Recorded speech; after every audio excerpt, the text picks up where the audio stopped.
désigner cet espace, en tout cas pas encore cet espace, mais ces pays où l'on parle français. Alors peut-être que c'est bien que ce soit un géographe, puisqu'on dit, comme disait Goethe, que la géographie fait l'histoire, mais on va explorer tout ça avec vous. Et bon, si vous êtes là depuis quelque temps dans le festival, vous connaissez nos invités. Donc pour ceux qui nous rejoignent peut-être en ligne, on va refaire les présentations. Donc avec nous, Mohamed Oumbourgarsar, la plus secrète mémoire des hommes. Bonjour. Également avec nous, Joé Dehalène, debout dans l'eau. On s'était vu hier. Et puis Samy Tchak, le continent du tout et du presque rien. Alors, avant de rentrer dans la francophonie stricto sensu, peut-être qu'on va commencer avec vous, Samy, parce que c'est toujours une question qu'on entend revenir juste sur le titre. On ne rentre pas encore dans la vie de l'ethnologue de Maurice que vous allez suivre, mais ce titre est peut-être une invitation à réfléchir sur la francophonie, le continent du tout et du presque rien, parce que il induit, même si on n'a pas encore ouvert le livre, l'idée d'une forme de fantasme. C'est-à-dire que de l'extérieur, on fantasme tout, et puis dans la réalité, qu'est-ce qu'il y a? Est-ce que c'est un peu ça? Est-ce qu'on est sur la bonne piste?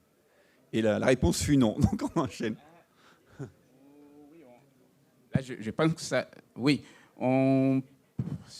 Est-ce que c'est oui ou non? C'est vrai que ça demande une seconde de réflexion pour savoir si c'est oui ou si c'est non.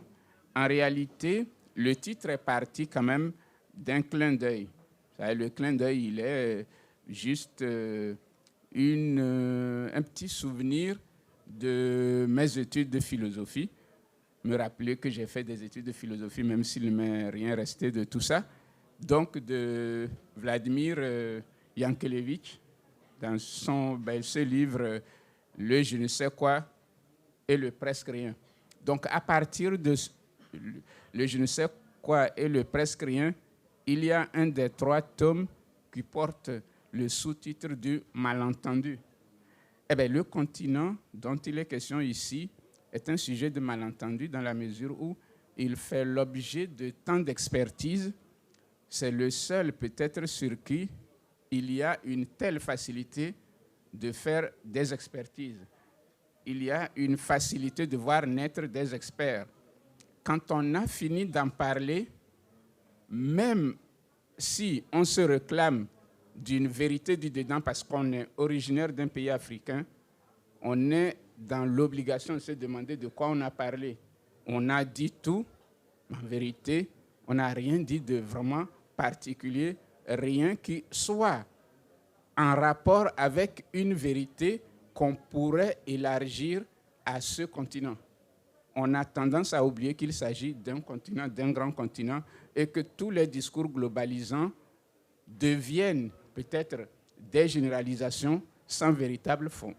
Alors, Samy, vous m'offrez une belle transition, puisque vous déplorez d'une certaine manière le manque de nuances. Hein, moins il y a de nuances, plus on globalise. Alors, justement, pour se défaire de ce manque de nuances, peut-être une question très simple. Mohamed, si on vous dit francophonie, voilà, le mot est grand, il peut faire peur. Qu'est-ce que vous répondez? Vous dites, vous gardez un silence, 30 secondes de réflexion. Après, il y a des sous-questions, mais c'est vrai qu'au départ, commençons du concret. La francophonie, c'est peut-être une émotion, c'est peut-être une perception, c'est pas forcément tout de suite le contexte institutionnel. Bonjour à toutes et à tous. Alors non, ce n'est pas du tout l'institution. Je ne pense pas du tout à l'OIF. L'Organisation internationale de la francophonie. Voilà.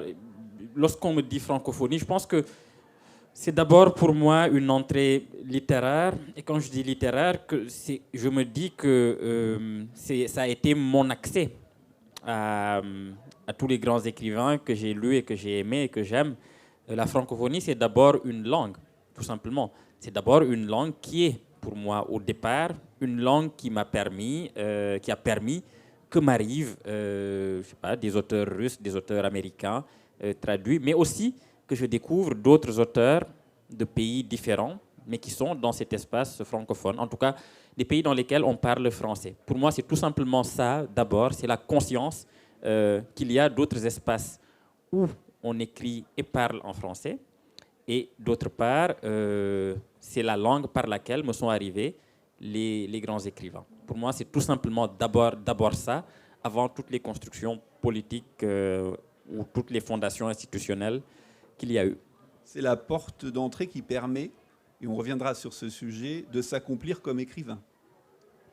Oui, parce que ça nous dit, en tout cas moi, ça m'a simplement dit que je partageais la même langue que Balzac. Ça ne veut pas dire que j'écris comme Balzac, mais ça veut dire simplement que je peux lire Balzac directement parce que nous avons la même langue. Donc c'est d'abord ce qui permet de se constituer comme lecteur. Sans le filtre de la traduction. Même question pour vous, Zoé, même si on part outre-Quiévrain, en Belgique. Cela dit, ce qui est amusant, si j'ose dire, c'est que le français était là dès votre naissance, si je ne m'abuse, mais les journalistes sont ce qu'ils sont, notamment les journalistes français, et on voyait ces titres, la belle plume francophone de Zoé. Ça doit être surprenant, puisque finalement, francophone, vous l'êtes de fait, si j'ose dire. Cela dit, qu'est-ce que ça évoque pour vous, ce mot francophonie ? Pour être honnête, pas grand-chose, en fait. Voilà, parce que je dirais que la langue, moi, le français, c'est ma langue maternelle, donc c'est de là d'où je viens, ça me constitue, c'est pas quelque chose auquel on réfléchit, on commence à parler, on parle une langue qui est celle qu'on parle autour de nous. Alors c'est vrai qu'en Belgique, on baigne dans deux langues. Moi, j'ai aussi entendu le flamand ou le néerlandais, on l'appelle comme on veut, dans les oreilles, mais enfin, moi, celle que j'ai appris à parler, la première, c'est vraiment le français. Donc ça n'évoque pas grand-chose. Effectivement, je pense qu'une langue, c'est la porte d'entrée sur toute une série d'écrivains. C'est la magie d'en apprendre une deuxième ou une troisième qui permet éventuellement de rentrer dans d'autres univers et vraiment avec une autre musicalité, directement, de ne pas passer par la traduction. Donc je pense que ça constitue, malgré nous, un univers littéraire, puisqu'on est dans cette langue-là, mais je ne suis pas sûre d'y avoir réellement réfléchi, moi. Et donc voilà, c'est vrai que quand on parle de francophonie, oui, non, j'ai pas... Et en Belgique, effectivement, il y a la question de la langue francophone et néerlandophone, mais enfin, ça se passe beaucoup mieux dans la réalité que dans la réalité politique. Ou dans le fantasme médiatique. Complètement. Et vous, Samy, francophonie, c'est la rencontre de ces portes vers la littérature qu'ont évoqué nos deux camarades ? Oui, disons que il y a plusieurs sentiments que ça évoque quand même. Parce que je partirais de la langue française, donc, parce que je suis quelqu'un qui a appris la langue française à l'école, qui écrit en français, qui lit en français, je suis francophone. Cependant, je ne peux pas oublier que francophone est déjà une forme de différence et de différenciation. Parce que pendant longtemps, ça semblait aller de soi qu'on dise écrivain francophone, que les écrivains venant des espaces comme nous, ce que tu as appelé et que j'ai appelé aussi le ghetto, nous en parlons en parlant du ghetto, les gens venant du ghetto francophone se disent francophones sans que ça soit un lieu d'interrogation. On s'est quand même rendu compte que ça nous distingue des écrivains franco-français. Ce n'est pas juste parce que nous utilisons la langue française, c'est aussi parce que d'une manière ou d'une autre, quand on prend l'espace francophone dans sa globalité, nous ne sommes pas seulement des non-franco-français, mais en général, nous sommes des Arabes et des Noirs. Et je crois quand même que le terme francophone renvoie assez souvent, même très clairement, à cette idée que nous avons la langue en commun avec les franco-français, mais nous ne sommes pas des franco-français et nous ne le serons jamais. On le trouve de façon très claire dans la manière d'identifier des écrivains issus de l'immigration européenne. Ils ne sont pas francophones. Même quand ils ont déjà écrit d'abord dans leur langue maternelle et qu'ils sont passés ensuite au français. Kundera, Brina Smith, Pia Patterson, c'est-à-dire ces gens qui ont une langue, qui ont écrit d'abord dans leur langue, ensuite ils sont passés au français, ils sont français. D'ailleurs, dans la classification, on les classe écrivains français. Donc la francophonie renvoie à l'idée qu'un lien historique est fait, un lien fondamental est fait, c'est la langue. La France, c'est d'abord la fabrique de la langue française. Cependant, nous, ayant eu le français en héritage, on peut l'appeler comme on veut, héritage, butin ou je ne sais pas, nous sommes quand même à l'intérieur de cette langue-là les autres. Cependant, c'est ça peut-être qui constitue une ambiguïté. Tu as parlé d'ambiguïté ici même, une ambiguïté fondamentale. Nous parlons du point de vue de la France. Le débat que nous sommes en train d'avoir, si nous étions sur le continent africain, il n'y a que les Français de France. Pour qui ça semble important. L'Afrique est fondamentalement anglophone. Les pays anglophones sont les pays qui comptent le plus. Qu'on parle en termes de nombre d'habitants, en termes de poids économique, l'Afrique est anglophone. Et si on vient à la littérature africaine est anglophone. Les anglophones dominent ce continent en nombre, en reconnaissance mondiale. Une petite preuve. Hein. Ils ont déjà, tu te rappelles combien? 4 Nobel de littérature, nous n'en avons aucun. Et alors, justement, pardon de rebondir, mais c'est une question qui ouvre une autre porte, qui est par ricochet. Mohamed également en conviendra, c'est qu'il y a un autre élément qui peut nous échapper, c'est qu'en réalité, si j'ose dire, vous écrivez en français, on est d'accord, mais en vérité, vous n'écrivez pas dans votre langue originelle. Oui, et ça est très important, puisque le thum, par exemple, qui est votre langue, et on parlera ensuite après avec Mohamed, alors ça ne veut pas dire, je m'empresse de le dire, que vous êtes malheureux d'écrire en français, mais c'est une, comment dirais-je, une considération. Vous avez une langue maternelle, le thum, oui. Mais vous ne pouvez pas écrire, non pas parce que vous désireriez ne pas écrire, mais c'est parce qu'il y a une, alors pardonnez-moi, ça va peut-être être provoquant, une fêlure dans la transmission au niveau de l'écrit, puisqu'on est à la base dans quelque chose d'oral. On est d'accord? Ça, c'est sûr. C'est ça le point que j'allais souligner, qui est l'autre point où il y a une ambiguïté, c'est que quand nous traversons les frontières, que ce soit par avion ou par bateau ou à la nage de la France, nous arrivons de l'autre côté, aux États-Unis. Quand on dit francophone, on parle de tous ceux qui écrivent en langue française.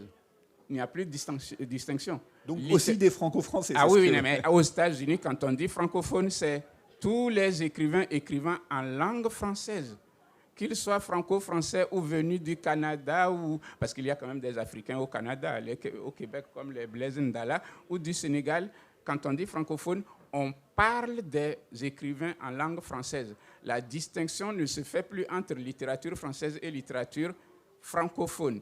Et là, le problème qui se pose, c'est que de ce qui pourrait être considéré ici comme marginalité, les ghettos deviennent la chose essentielle de la francophonie là-bas. Parce que les écrivains qu'on étudie le plus dans les universités américaines sont plutôt ceux qui sont issus de l'espace non franco-français. Donc, on a une inversion. Ici, francophone renvoyait quand même à une forme de ghetto. Pour ceux qui veulent le comprendre bien, je renvoie au manifeste pour une littérature monde. C'est quand même contre cette appellation que Michel Lebris, paix à son âme, a réuni des écrivains pour le manifeste de la littérature monde. Ici, c'est presque une forme de marginalité. Arriver ailleurs, ça devient un signe de distinction. Alors, vous avez, Samy, ouvert plusieurs portes et semé plusieurs indices, mais justement, Mohamed, c'est intéressant de vous faire réagir, vous hochiez la tête, mais aussi parce que même si votre littérature, vos livres connaissent d'heureux épilogues, vous aviez dit dans une interview, d'ailleurs je crois à un média africain, alors c'est intéressant, vous aviez parlé de tragédie.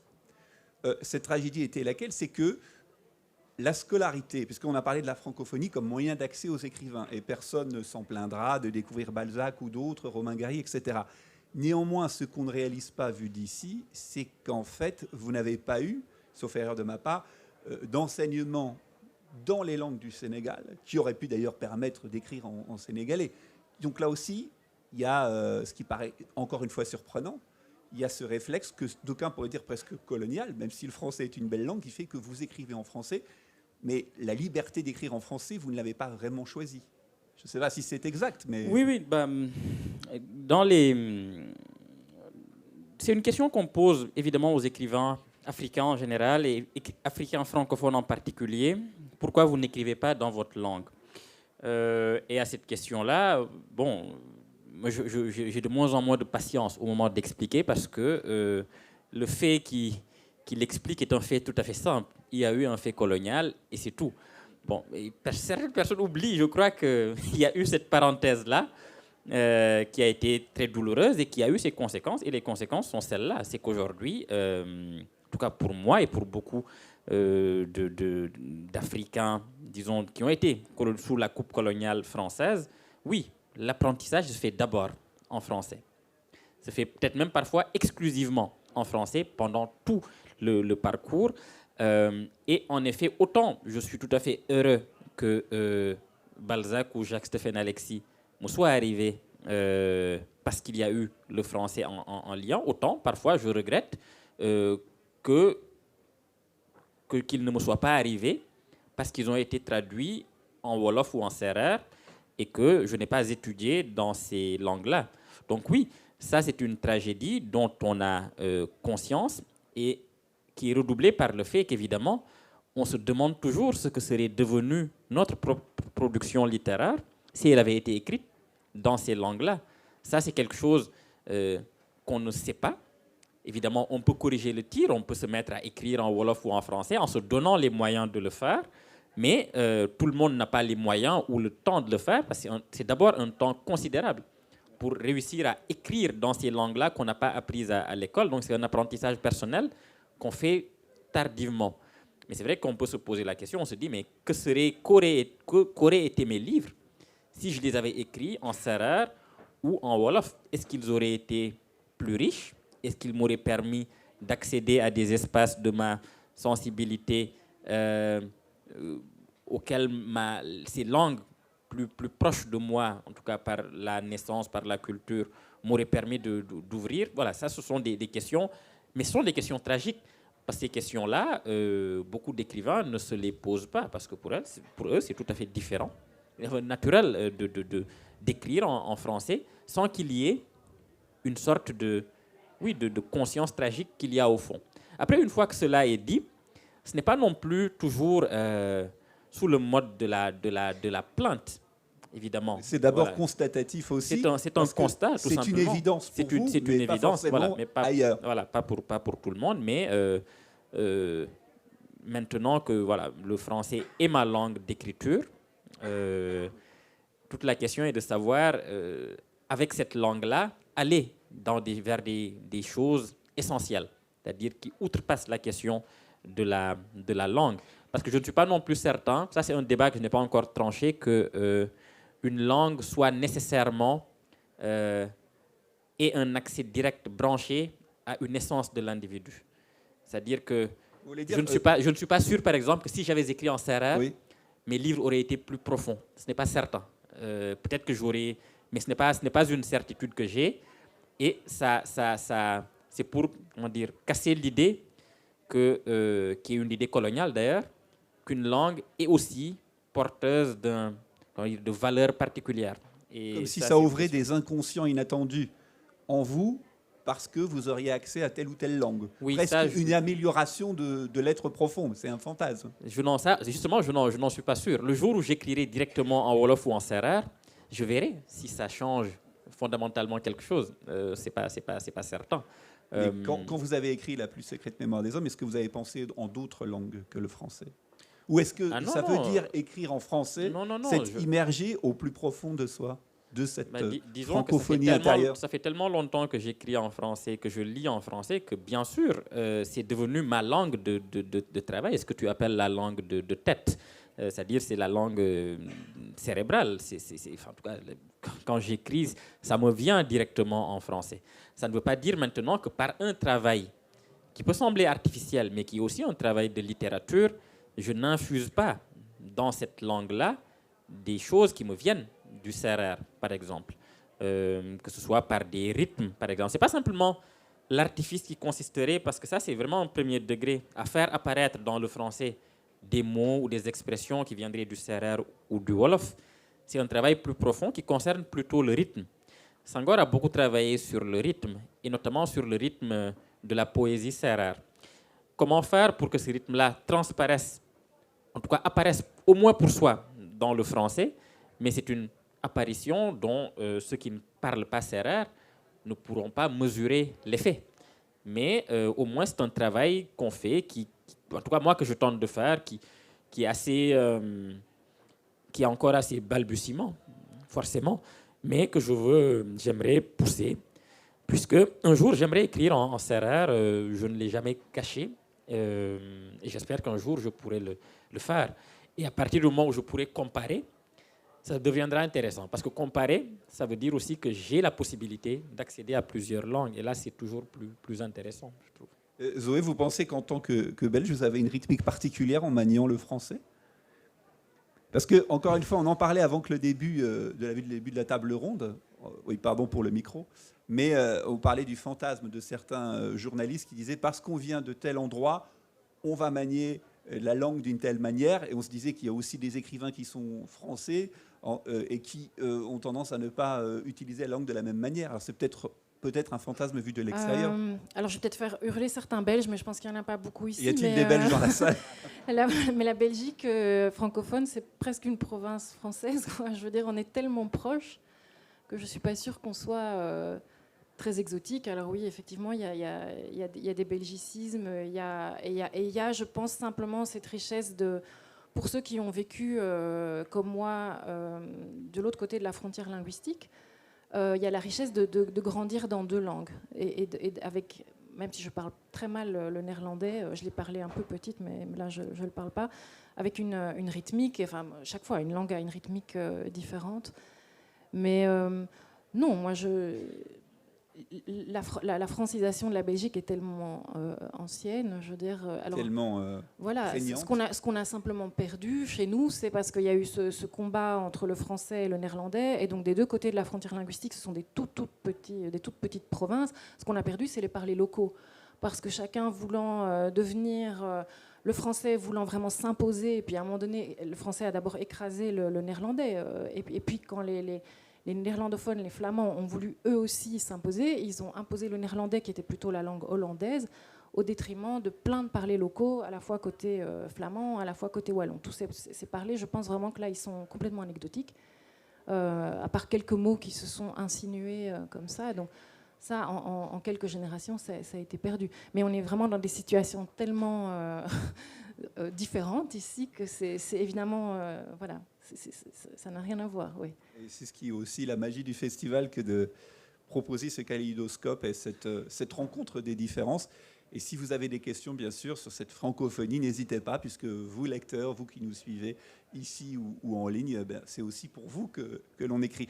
Alors, je ne me réfère pas directement à vos romans, puisque le sujet de la francophonie dépasse vos livres, même si vos livres, on l'a compris, sont en français. Mais en plus, Samy, ce qu'il faut rajouter, vous aviez signé la couleur de l'écrivain, où vous avez réfléchi à ces questions. Et ce qui est intéressant, alors encore une fois, c'est peut-être une évidence vue d'Afrique, mais ça l'est moins quand on est ici en France. Les écrivains africains ne sont pas obligés de parler de l'Afrique. C'est ce que montrent aussi vos livres, parce que même dans le continent du tout, du presque rien, on a une introspection de la société française. Je ne sais pas si on aura le temps d'en parler. Et un élément très intéressant aussi, puisqu'il y a des personnages réels, où vous parlez, je ne sais pas si le terme conviendra, de toute une série d'intelligentsia qui réfléchissent sur l'Afrique. Par exemple, vous parlez d'un monsieur comme Pascal Blanchard ou d'autres. Et c'est très intéressant, vraiment, amis lecteurs, ouvrez vos livres, parce qu'on les voit, ces personnalités, à la télé, et on découvre, je ne sais pas si vous serez d'accord, qu'il y a un business aussi, des prises de position à avoir pour être un intellectuel qui réfléchit sur l'Afrique, qui est estampillé. Et vous le dites sans artifice, à travers les rencontres que va faire Maurice Boyer. Mais dans cette couleur de l'écrivain, ce que vous nous dites, et votre parcours littéraire le dit aussi, vous avez écrit aussi sur l'Amérique latine, et vous avez dit quelque chose qui peut encore une fois nous surprendre. Quand vous écrivez sur l'Amérique latine, vous écrivez en français. Certes, en Amérique latine, on peut parler l'espagnol, le portugais. Vous écrivez en français. Mais au moment où vous écrivez en français, vous écrivez comme un franco-français. Est-ce que c'est bien cela ? Oui, quand j'écris sur l'Amérique latine, certains de mes romans se passent à Cuba, au Mexique, en Colombie. Déjà, j'écris comme quelqu'un qui, arrivé là-bas, est d'abord vu par son extériorité. C'est clair, parce que quand je suis en Colombie ou à Cuba ou au Mexique, il y a une chose, je suis un noir, et pas juste un noir parce qu'ils en ont. Les noirs en Colombie, c'est au moins 11 millions. Au Mexique, c'est une petite minorité. Bon, ben, à Cuba, ils sont très nombreux. Moi, j'ai une particularité. Mohamed pourrait se perdre dans ces pays-là. On le prendrait pour le fils, l'arrière-petit-fils de Garcia Marquez ou de Alejo Carpentier, parce que c'est un noir. Bon, ils ont pu avoir un fils noir. Moi, avec mes scarifications, on sait que je viens d'Afrique. Et ça change tout.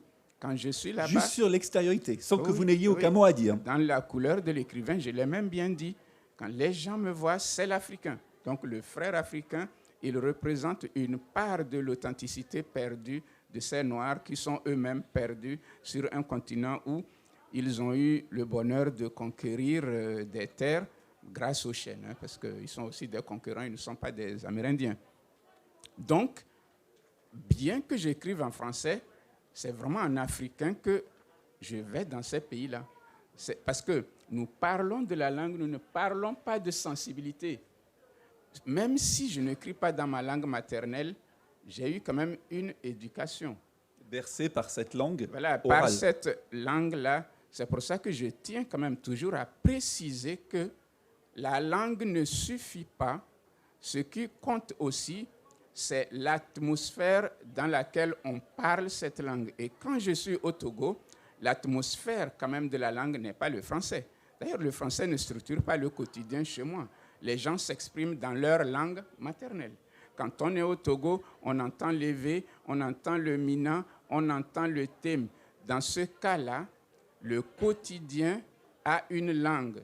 Même si je ne parle pas l'évé, à Lomé, je vis dans l'atmosphère de l'évé. Et ce n'est pas juste une langue, c'est aussi le véhicule, le vecteur d'une culture, de plusieurs cultures. Quand je suis quand même en Amérique latine, ce qui me frappe, ce n'est pas la langue espagnole ou portugaise ou l'anglais. Ce qui me frappe quand même, ce qui me frappe vraiment en premier, c'est quelle similitude je peux trouver dans ces pays où il y a des Noirs.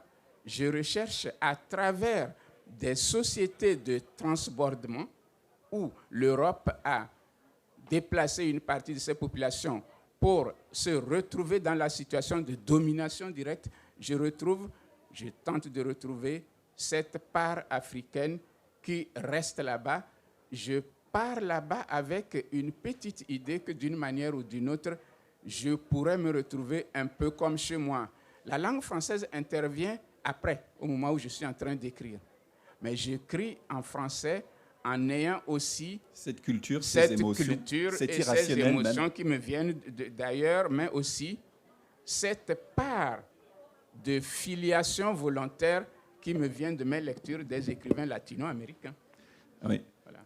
Et justement, vous parlez de l'inconscient, ça est en ricochet avec ce que vous écrivez aussi, Mohamed, parce que dans votre livre, donc nombreux sont ceux qui l'ont sans doute lu, il y a cette recherche de Heliman, l'écrivain, et au fur et à mesure de ce parcours, vous parsemez le livre d'articles de presse de l'époque, c'est-à-dire au moment où le livre d'Heliman sort, et on sait la polémique qu'il va susciter. Alors par exemple, vous écrivez « Il faut être un plaisantin socialiste comme Auguste Raymond Lamiel pour voir dans le labyrinthe de l'inhumain l'œuvre d'un Rimbaud fut-il nègre. Ce livre est la baffe d'un sauvage qui, se prenant pour le maître artificier d'une langue dont il ne domine qu'insuffisamment le feu subtil, finit par s'y brûler les ailes. La barbarie des Africains n'est pas qu'imaginaire. Nous avons pu le voir au front durant la Grande Guerre chez ces braves mais terribles phalanges de nègres qui horrifièrent les Allemands, mais aussi les Français. Et bien sûr, cet extrait virtuel d'un article du Figaro signé Édouard Vigier d'Azenac. Donc vous avez bien choisi les noms. Comment s'est passée cette rencontre avec l'inconscient de la langue française? Parce que quand vous allez nous restituer ce que auraient pu être les articles du Figaro de l'époque ou d'autres tendances politiques avec des noms qui ne sont pas choisis par hasard, ça veut dire que vous rentrez dans l'âme d'une France et de ses inconscients de l'époque. Oui, oui. Alors, les articles sont tout à fait fictifs, vous ne les retrouverez pas, mais si vous vous intéressez à l'histoire de la réception littéraire de Batouala, de René Maran, on trouve des articles de cette teneur-là. Vraiment, quand Batouala obtient le prix Goncourt en 1921, René Maran, qui est donc noir, français, administrateur colonial, mais noir, puisque venant des Antilles, reçoit un certain nombre de critiques très différentes, mais qui insistent tout le temps sur sa couleur de peau, sur son usage du français, etc. Alors que René Maran, il n'y a pas plus écrivains français que lui. Quand on lit Un homme pareil aux autres, qui est un de ses autres romans, et qu'on voit la bibliothèque qu'il prête à son alter ego, c'est une bibliothèque très Troisième République. C'est vraiment l'institution avec tous ces... Oui. Voilà, Et donc oui, il y a d'abord cette documentation, et je me rends compte que c'est quelque chose qui existe depuis très très longtemps. La réception des écrivains africains ou noirs plus globalement, pendant très longtemps, a toujours été teintée de cette forme d'inconscient-là, mais qui ne traduit simplement que la domination. Mais la domination sous toutes ses formes, c'est-à-dire qu'on attend, par exemple, c'est très ambigu tout le temps, en tout cas c'est très divers, on peut attendre qu'un écrivain noir francophone utilise la langue, mais parfaitement, c'est-à-dire comme on voudrait que l'instruction coloniale ait déposé en lui les germes de la perfection. On voudrait aussi parfois qu'il s'exprime au contraire très différemment. Et là, on tombe dans l'exotisation, qu'il soit dans une sorte fantasmé, qu'il exprime son africanité. Africanité signifiant exotisme, que ça nous fasse trembler un peu, qu'il y ait des choses, le tam-tam, vous voyez, la danse, le feu, enfin, voilà, le conte, tout ce qu'on veut. Ça existe aussi. Et puis, il y a tout un ensemble de jugements qu'on porte. Et lorsque, pour son malheur, l'écrivain s'exprime dans une langue qui est très particulière, c'est-à-dire qui est vraiment celle d'un écrivain véritable, là, il y a le soupçon. On peut le soupçonner de n'avoir pas écrit. Vous voulez dire d'avoir emprunté des chemins... D'avoir emprunté ou d'avoir recouru à... non avouables. À quelqu'un, son éditeur, souvent sa femme. Parce que ça aussi, ça arrive. Ça dit qu'on soupçonne l'écrivain africain de n'avoir pas lui-même écrit parce qu'il a une compagne qui est blanche, franco-française. Pour qu'on soit bien clair, pardon, c'est un soupçon qui, quand vous le dites, on pourrait tendance à avoir par un excès d'optimisme dire c'est du passé. C'est un soupçon qui sévit encore. Alors, en tout cas, il n'y a pas très longtemps, des écrivains ont reçu ça. Voilà, de grands écrivains quand même. Kamara Lai l'a reçu, Kourouma l'a reçu, même Soni Laboutansi, à un moment donné, on s'est dit, bon, il y a quand même eu Et ça date de très longtemps. C'est-à-dire que le premier, en tout cas dans la littérature sénégalaise, le premier texte en français qui a été écrit par un tirailleur sénégalais, Bakary Diallo, Force Bonté, on l'a longtemps soupçonné de n'avoir pas écrit parce qu'on disait que c'était un analphabète, qu'il a été autodidacte, qu'il ne pouvait pas écrire, que c'est son éditrice qui a écrit, etc., etc. Donc depuis quasiment les origines, ce soupçon-là est là. Et il y a, sur les questions de la langue, par exemple, tu connais l'histoire de Kourouma avec le Goncourt. Kourouma a failli avoir le Goncourt en 2000, il me semble, et à l'époque, on s'oppose à son couronnement parce que un des membres du jury très influent dit moi vivant, aucun écrivain qui écrit en français de cette sorte-là n'aura jamais le Goncourt. Et là, on est dans le cas de figure de l'écrivain africain qui ne convient pas au standard d'élégance de ce que devrait être le français. Donc on voit que voilà, ça bouge beaucoup lorsqu'on regarde l'histoire de la réception qui est faite en France métropolitaine des écrivains africains et même au-delà des écrivains noirs, tout simplement. Là, on est vraiment dans une caractérisation catégorielle très, très, très générale. Il y a toujours des ambiguïtés qui trahissent ou traduisent un inconscient.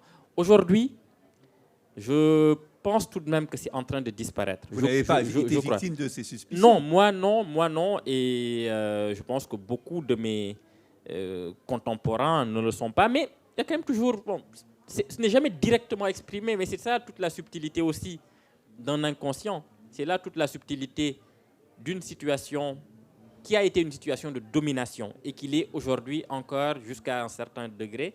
C'est que les expressions, les mots, les phrases qui traduisent un imaginaire qui est resté malgré tout encore arrimé à la domination sont toujours très subtiles, très fines. Elles ne sont jamais directement exprimées, mais de temps en temps, on rencontre des situations dont à la réflexion, on se dit, oui, qu'elles traduisent peut-être encore quelque chose, un malaise dans la culture, pour parler comme Fred. C'est ce qui est extraordinaire, c'est qu'en fait, le français est laissé comme un héritage obligatoire de la colonisation, mais après, on s'autorise à se demander si vous avez le droit ou si vous avez la capacité d'utiliser cet héritage. Il y a une ambiguïté assez incroyable. Alors, on parlait de cette littérature africaine, des fois des suspicions, et du côté de la Belgique, il y a quand même un point commun aussi, Zoé, je ne sais pas si vous en êtes d'accord, quand on parle de francophonie et cette volonté globalisante, finalement, on n'entend jamais parler de littérature belge. C'est-à-dire que d'une certaine manière, comme vous le disiez, c'est une province tellement proche que finalement, bon, voilà, c'est du francophone, mais alors je ne sais pas si ça pose un problème, mais ça peut être étonnant qu'on s'intéresse aux livres écrits en français, puisque, comme le disait très justement Samy, de fait, on est nourri par l'inconscient d'un pays et l'inconscient d'un lieu. Oui, je pense qu'on écrit de là où on est. Ça, clairement, chacun d'entre nous écrit à l'endroit où il se situe, quel qu'il soit. Littérature belge, alors déjà c'est compliqué, donc, puisqu'effectivement, littérature belge, ça veut dire 2 langues. À l'intérieur même du pays, je pense qu'il y a très peu d'auteurs, de lecteurs francophones qui connaissent les auteurs néerlandophones et vice-versa, parce qu'ils sont rarement traduits. Donc, à part les gros best-sellers, il y a déjà la moitié de la littérature du pays qu'on ne connaît pas. Donc il y a déjà, au départ, c'est ce que vous dites, il y a une partie auquel vous n'avez pas accès spontanément. Voilà. Après, moi, évidemment, on est toujours exotique pour l'autre. L'exotisme, c'est l'autre. Donc, sentir soi-même qu'on est exotique, c'est un peu compliqué. Oui, ça serait une auto-introspection. Se dire, voilà, est-ce que je suis l'autre ? Oui, bien sûr, je suis l'autre pour l'autre. Mais ça m'a frappé. Il y a des librairies en Belgique. Je ne sais pas si on fait ça aussi en France, où il y a un rayon littérature francophone, et puis à côté, il y a le rayon littérature belge. Est-ce que ça existe en France ? Oui. En Belgique, c'est oui, comme ça. confirmez. Et alors, c'est un peu curieux parce que finalement, il y a les auteurs anglo-saxons qui sont ensemble, il y a les auteurs de langue espagnole, de langue portugaise. Et là, il y a une séparation entre les auteurs français et les auteurs belges. Et alors, je ne sais pas si c'est un espèce de... Comment on va dire ça sentiment un petit peu d'infériorité dans la littérature belge, francophone par rapport à la littérature française, c'est possible. En tout cas, disons que sur un plan alors purement pragmatique, c'est pas évident parce qu'en Belgique, il y a de très bonnes maisons d'édition, mais qui n'existent à peu près pas en France, qui sont très très peu diffusées. Donc, il y a toute une littérature effectivement qui va vraiment rester. Alors, côté francophone, c'est quoi ? 5 millions d'habitants. Je veux dire, c'est tout petit. C'est une toute petite province avec voilà. Et pour être consacré en tant qu'écrivain belge francophone, il faut être consacré par la France ? Ah, il vaut mieux, en tout cas, d'abord être édité en France, parce que si on est édité en Belgique, on n'existe pas, ou à peu près pas en France. Vraiment, il y a une librairie à Paris qui vend les livres édités en Belgique. Une librairie. Donc, il vaut mieux être édité en France. Et alors, c'est un peu, une fois qu'on est édité en France, on a passé la frontière, quoi. On est un grand Belge. Ah oui, vous êtes devenu une grande personne. Vous êtes dans le grand bain de la piscine. Oui, il y a ce côté-là. Mais oui, voilà. Mais je pense que à partir du moment où les librairies belges elles-mêmes vont faire une différence entre la littérature francophone et la littérature belge, on est mal barré, je pense. Il y a un manque d'assurance surprenant. Vous avez une question à poser alors, parole. J'aimerais ajouter quelque chose par rapport à l'enseignement. Je ne sais pas pour toi, Zoé, mais quand j'étais à l'école, en Belgique, ce que j'ai étudié, c'est des classiques français et non pas belges. On connaît très peu la littérature belge. Les Belges ne connaissent pas leur littérature. Ils lisent français parce qu'ils ont été éduqués. Ils ont été la littérature française au biberon, je dirais. Enfin, au biberon, peut-être pas, mais plus tard, quoi. Oui, moi je suis tout à fait d'accord avec toi. En fait, la littérature belge, moi je la connais heureusement grâce à mes parents, quoi. Mais effectivement, Verhaeren, Marie Guevers, tous ces gens-là, ou Hugo Claus, on les lisait pas à l'école, pas du tout, non, effectivement. Et Hugo Claus, par exemple, c'est un écrivain de langue néerlandophone, mais c'est quand même un très très grand écrivain. Je ne sais pas dans quelle mesure il est bien connu par ici, mais c'est vraiment un très très grand écrivain. Oui, voilà, je pense. Alors en même temps, c'est marrant parce que je me dis en même temps, le français dans les écoles est vraiment imposé. Moi, j'habite à Bruxelles, il y a une forte immigration. Et moi, quelque chose qui continue de me choquer dans les écoles, c'est la manière dont le français est imposé au détriment de la langue maternelle. C'est-à-dire qu'on fait honte. Y compris des nouveaux arrivants, si j'ose dire. Bien sûr. Vraiment, vraiment. Moi, je pense qu'il y a une manière de faire honte à la langue maternelle. Je pense que... Alors, on a fait honte à la langue maternelle quand elle était néerlandophone, tout un temps, mais ça s'est terminé. Voilà, mais il y a une honte, mais alors maintenant c'est la honte avec des arrivants, effectivement, plutôt du Maghreb ou quoi. Il y a une espèce de honte, et je me pose la question parfois de me dire comment est-ce qu'on peut rentrer dans le français, et avec bonheur, effectivement, si on arrive et qu'on va vivre en Belgique, partie francophone, eh bien, il va falloir apprendre le français. Mais comment est-ce qu'on peut rentrer dans une langue avec bonheur à partir du moment où sa langue maternelle, on la renvoie à la honte? Donc la langue dans laquelle on est né, dans laquelle on a baigné, voilà, elle commence dans la honte. Voilà. Non, ça répond à la question. Alors, avant de vous demander, vous, chers auteurs, parce que c'est aussi une manière de faire vivre le français, de lire un extrait de votre ouvrage. C'est toujours un exercice apprécié, n'est-ce pas, par le public de Laval, que d'écouter les auteurs partager un livre. Il y a un élément que vous évoquez d'abord. Est-ce que, Samy, Mohamed, vous avez aussi vécu ça? Parce que vous disiez à l'instant, Zoé, les classiques belges, on ne les connaissait pas. Est-ce que c'était la même chose dans l'enseignement du français? C'est-à-dire que vous passiez d'abord par des écrivains, certes appréciables, qui écrivaient en français, mais que c'était un effort personnel que de vous replonger, de renouer avec des écrivains africains? Non, nous, dans nos parcours, nous connaissions les classiques africains.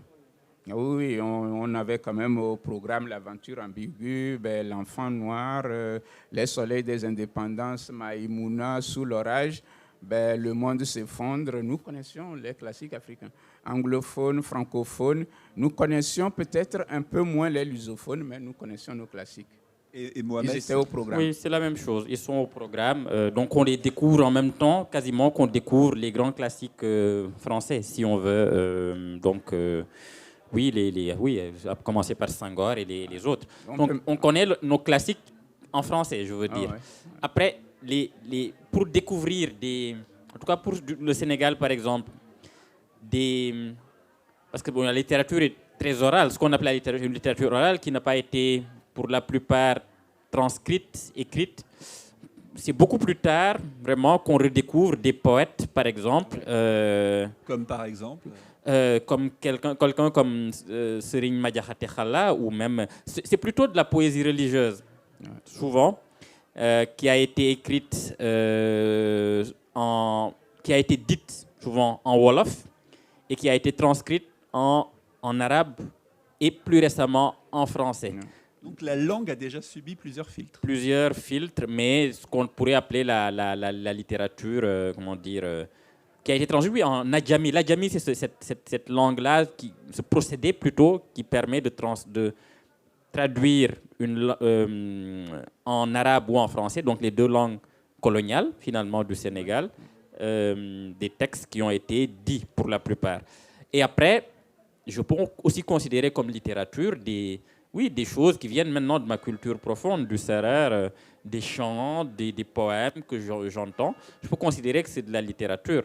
Mais en tout cas, dans la lecture, ce que j'ai lu en premier, c'était les classiques africains et les classiques européens, ça c'est sûr.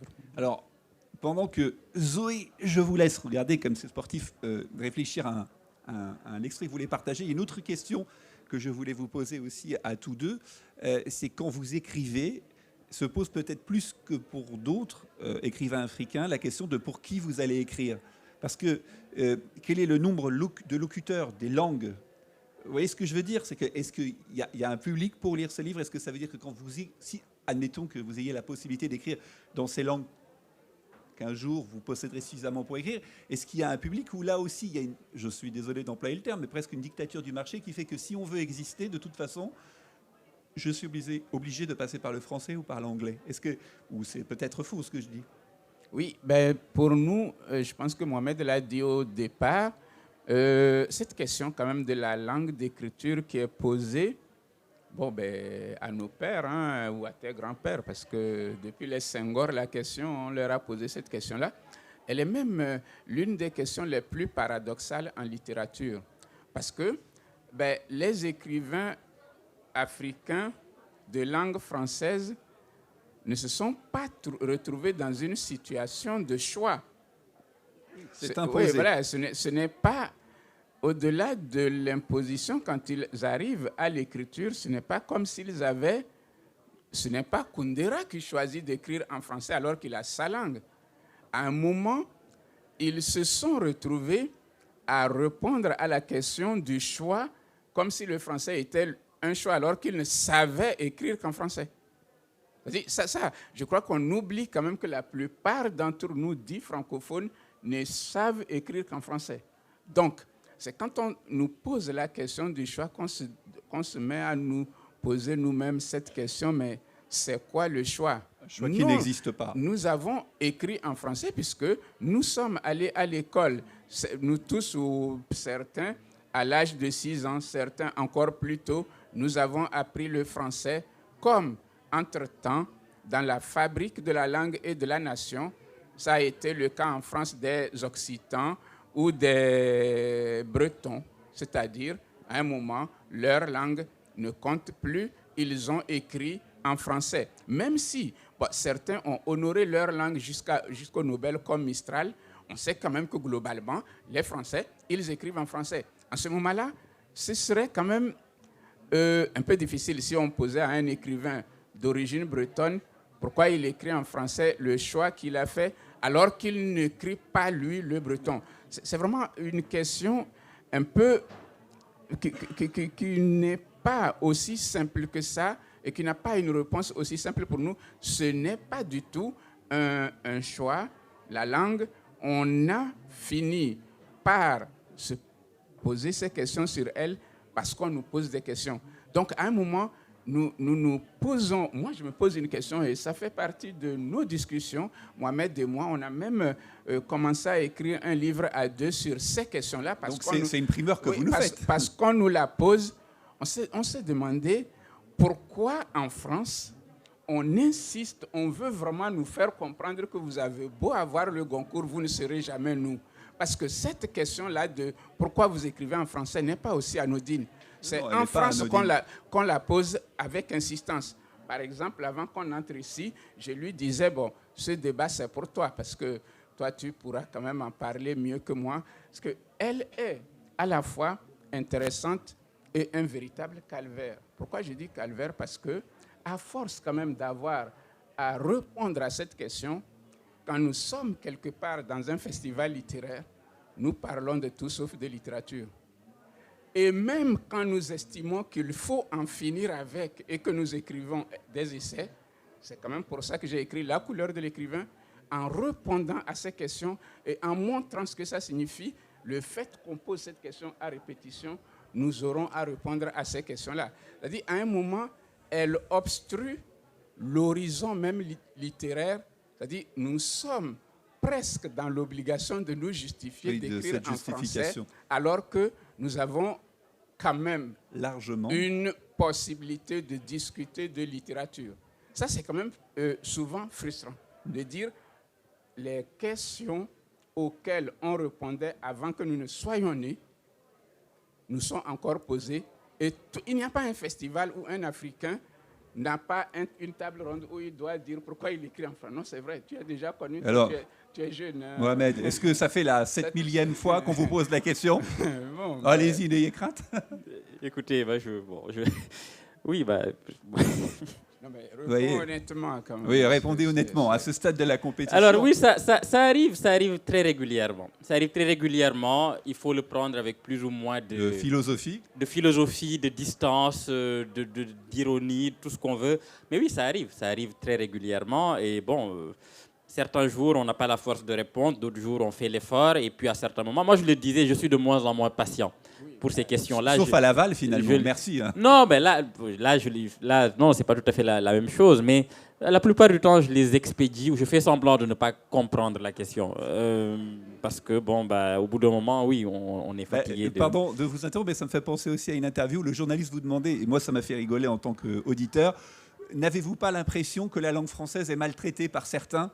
Il y a une question comme ça en ce sens, et vous aviez répondu que finalement, vous n'aviez pas jugé de la qualité de la langue tant qu'elle charriait de l'imaginaire et de l'imagination. Et ça fait aussi partie des clichés, parce que je voyais, il y a plein de tribunes en permanence, mais comment traite-t-on le français, une espèce de rituel ? Oui, c'est une... Et puis, ça, c'est toujours très dangereux de tomber dans ce type de considération-là, parce qu'il suffit qu'on écoute une seule de vos phrases pour y déceler très rapidement. Il n'a pas voulu répondre à cette question originale. Tout ce qui est très difficile. Mais disons que... vous posiez tout à l'heure une question, c'est que si j'écrivais en Wolof ou en français aujourd'hui, est-ce qu'il y a un public pour ça ? Oui. Il existe, mais il est très minoritaire, vraiment, encore au Sénégal. Si j'écrivais en sérère, je serais presque... Non, je ne serais pas beaucoup plus lu qu'en français. Je dis je ne serais pas beaucoup plus lu parce qu'au Sénégal, je suis aussi très peu lu. C'est une minorité qui me lit, c'est-à-dire celle qui écrit et qui comprend le français et dont le français, en effet, comme je disais, l'atmosphère c'est ceux qui ont un niveau d'instruction qui leur permet de le faire. Et même ceux qui ont un niveau d'instruction, ce n'est pas pour autant qu'ils aiment lire, qu'ils vont aller lire en français. Donc, ce n'est même pas certain. Donc oui, pour pouvoir exister, malheureusement, je dis malheureusement, il faut encore écrire en français. Et même parfois devoir passer par la grande capitale. Qui est Paris, c'est ça ? Qui est Paris. Il faudrait que ça s'arrête un jour, ce n'est pas demain. Mais peut-être après-demain. Peut-être après-demain. Mais voilà, il faut travailler à le faire. Et il faut, dans ce sens-là, faire parfois des sacrifices, peut-être. C'est ce qu'un écrivain sénégalais qui s'appelle Boubacar Boris Diop et qui milite pour l'écriture dans les langues nationales dit. Il dit qu'on n'y arrivera pas tant que les écrivains n'auront pas renoncé à un moment donné à exister. C'est-à-dire n'auront pas renoncé au fait de d'écrire pour devoir être lu, devoir être invité à Laval, devoir être invité là-bas. Mais à Laval, on vous invite quand même. Hein. Ils devraient le faire simplement parce qu'ils ont eu la conscience que s'ils continuent comme ça, peut-être que ça ne changera jamais. Et qu'il faut à un moment simplement se résoudre à dire j'écris pour le futur, les lecteurs futurs qui vont peut-être un jour arriver à lire en sérère ou en wolof, mais pas pour un public... du temps présent ici et maintenant. Voilà. Oui, moi j'allais ajouter une chose, c'est parce que quand on parle de lectorat, on le prend dans l'immédiateté de l'écriture et de la langue du public. Alors que la seule question qu'on aurait pu poser, quelle aurait été la force d'une littérature en wolof, quel que soit le nombre de lecteurs, dans la mesure où le destin des livres aussi, c'est assez souvent, quand on prend des peuples relativement minoritaires en termes de langue, d'être traduits et lus ailleurs. S'il y avait une littérature en wolof, de fait, on serait amené à le traduire. S'il y avait une littérature en wolof qui est forte, quel que soit le nombre de wolophones pour lire, il y aurait des traductions. Je prends un exemple simple. Un écrivain zaïrois, R2 congolais, Richard Ali. Quand Richard Ali écrit un livre en lingala, un roman en lingala, on ne sait pas combien de personnes ont lu Richard Ali en lingala. Tu te souviens quand même du succès énorme que ce livre a eu aux États-Unis. Il a été traduit en anglais. Richard Ali a fait toutes les universités aux États-Unis à partir d'un livre écrit et publié en lingala. Peut-être qu'il n'a pas été lu en RDC, mais le livre a été traduit. Je ne sais pas combien de Français dans la salle ici ont lu Mistral dans le texte. Il a eu le Nobel. Il dit, quand il écrit dans ça, en occitan Mistral, je ne pense pas qu'en ce moment-là, il y ait tant de personnes, mais il a été... Vous avez lu Mistral en occitan ? Non. Voilà. Bon, alors... C'est un mélange de... Oui. Une recomposition, mais comme vous le disiez, il y a une version originelle. C'est autre chose. Donc, une recomposition, mais pas en français. Pour le lire, il a fallu une traduction, ça. Voilà. Mais en tout cas, Vous ouvrez, voilà. En tout cas, on voit bien que vous posez une bonne question de savoir sur quelle langue de départ j'écris, sans avoir peur d'ailleurs de ne pas être lu par tout le monde. C'est surtout ça. Il y a un autre élément, et je ne sais pas si on aura le temps avant d'écouter les extraits, et ce qu'il faut réaliser, c'est qu'en plus, il y a des mots qui sont dans votre langue originelle que vous ne pouvez pas écrire en français. Ça, c'est comme toutes les langues qui passent, tout écrivain qui passe d'une langue à une autre est obligé de faire le sacrifice de certains mots et de certaines sensations même qu'il ne peut pas exprimer dans une autre langue. Ça, c'est Alors, pour les quelques minutes restantes, nous allons partager cette belle langue qu'est le français. Et Zoé, vous nous emmenez dans un extrait de cette action, cette petite fille. On est dans le Brabant, en Belgique, et on ne va pas raconter l'histoire, mais c'est pour avoir cette musicalité qu'on a évoquée pendant notre rencontre. On vous écoute, Zoé.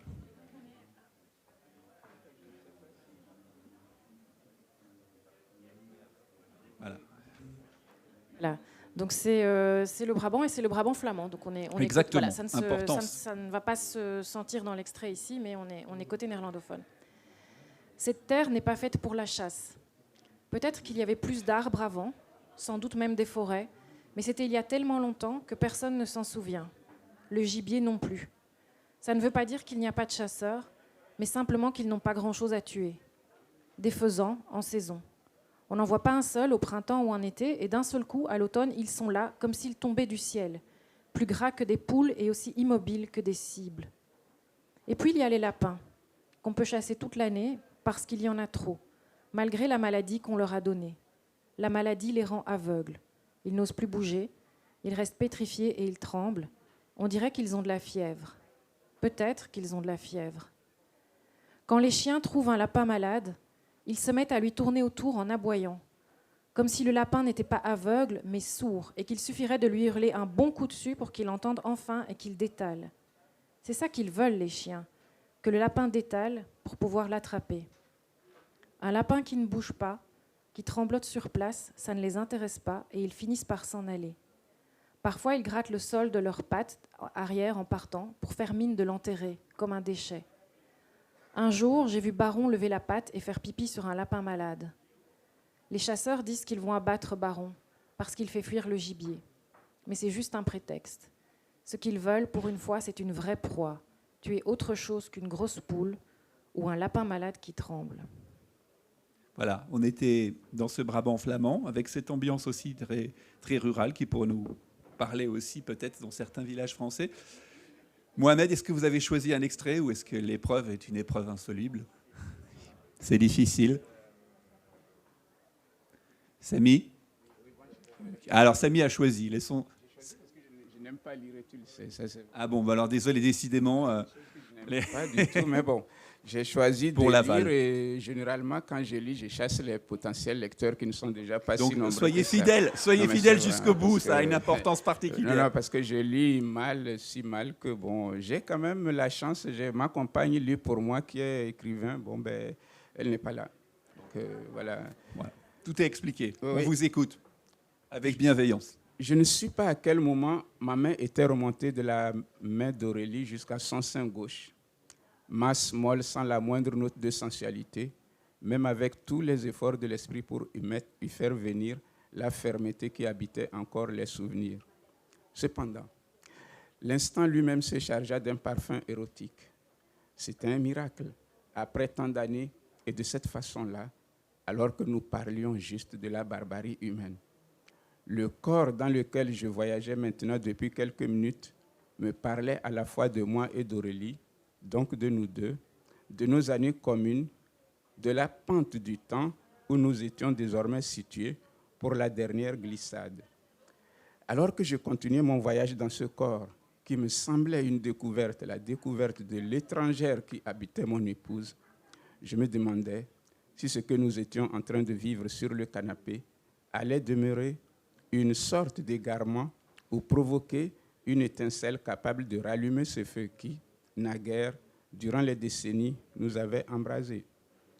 La réponse vint une demi-heure plus tard, au moment où Aurélie revenait nue des toilettes, assise sur le canapé. Je regardais de façon impitoyable son corps devenu un désastre. Je compris qu'en moi, quelque chose venait de mourir. Mon arrogance de mâle qui m'avait voilé une vérité précieuse. Cette vérité maintenant, je mesurais sa beauté.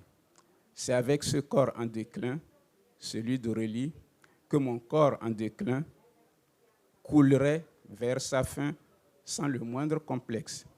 Je me levai du canapé et j'ai pris Aurélie dans mes bras. Je sus en ce moment précis qu'elle deviendrait désormais ma maîtresse. Bon, voilà, tout le monde a trouvé ça. Vous voyez ? Et on était dans l'intimité de Maurice Boyer, le personnage de votre livre, mais on le laissera aussi ouvert aux découvertes de nos lecteurs. Alors, Mohamed, est-ce que vous avez trouvé un extrait de cette... Oui, je n'aime pas non plus nécessairement lire. Voilà, donc vraiment, décidément, mille merci alors. Moussimboa dit « J'ai compris qu'en réalité, derrière la suite du livre, c'est la littérature même que tu crois chercher. Mais chercher la littérature, c'est toujours poursuivre une illusion. Chercher la littérature, c'est chercher la merde. Crois-moi, Faye. Chercher la littérature, c'est... Mais il ne termina pas cette phrase-là, qu'il conclut avec précipitation ou tristesse ou agacement par « bref, bref, bref ». Je n'ai pas insisté, on a parlé d'autre chose avant de raccrocher. J'ai ensuite décidé, après une longue hésitation, que je n'écrirais pas à Béatrice. Je n'aurais su lui expliquer qu'à un certain degré d'alchimie, l'amour physique devient un tragique serment. Deux corps se parlent, s'entendent, se reconnaissent, puis, sans le vouloir, sans même s'en rendre compte, ils se jurent fidélité en silence. Mais parce que rien n'est injuste comme l'amour, il arrive qu'un seul des corps fasse cet inviolable serment. Bien sûr, la rupture se produit un jour, et alors le corps engagé se retrouve seul avec le poids de sa parole donnée à un souvenir. Il hérite un serment encombrant comme un cadavre, mais aucun ami ne peut l'aider à s'en débarrasser en pleine nuit. Il erre de corps en corps avec ce fardeau sans jamais trouver la paix et, bientôt, désespère d'y jamais parvenir. Ses partenaires n'existent plus qu'en comparaison avec l'idéal disparu. Dans le corps qu'il rencontre, la déception l'attend d'autant plus fatalement qu'il l'attend aussi. Vient un temps où la conscience de cette déception certaine lui fait renoncer à toute expérience ailleurs. Mais plus que la conscience de cette désillusion, l'angoisse d'être un parjure, de trahir ce serment qu'il a prêté à un seul corps qui, peut-être, l'a déjà oublié, le retient sur le quai et le paralyse alors que l'océan du désir s'étend devant lui et l'appelle. Seul, il craint encore d'être infidèle.